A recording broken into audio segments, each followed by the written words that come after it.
வெயில் வேற பயங்கரமா அடிக்குது, கருத்து போயிடுவோம் போல. இப்போ மட்டும் என்ன தக தகனா பண்ற? எனக்கு என்ன குறைச்சல. கம்முனராடே.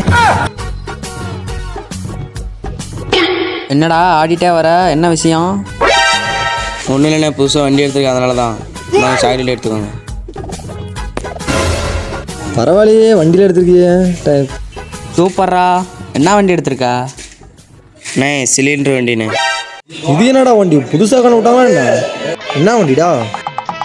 மணியனை வச்சுக்கு தானே, அந்த வண்டி தானே. அட வடச்சட்டி மண்டையா, அது ஸ்ப்ளெண்டர்ரா, போடாங்கிட்டு. ஐவி போயிட்டு வந்து உடம்புல டயர்டாக இருக்குடா. ஹைடா மாப்பிள்ள, நல்லா இருக்கீங்களா? நல்லா இருக்கேன். ஆமாம், டூர்லாம் போனேன், எப்படி இருந்துச்சு? அதே மாதிரி கேட்குறீங்க. டூர் போனது தான் போனோம், மழை வந்து எல்லாத்துக்கும் எடுத்து விட்டுச்சுடா. உன்னை பார்த்தா மலையில் அலைஞ்ச மாதிரி தெரியல, மதுபானத்தில் குளிச்ச மாதிரி இருக்குது. ஏன்டா என்னை பார்த்தா குடிச்ச மாதிரியா தெரியுது? ஆளை பார்த்தா அப்படி தெரியல, ஆனால் செருப்பை பார்த்தா தான் அப்படி தெரியுது. செருப்பா? நெப்பு இல்லாத அளவுக்கடா குடிப்ப?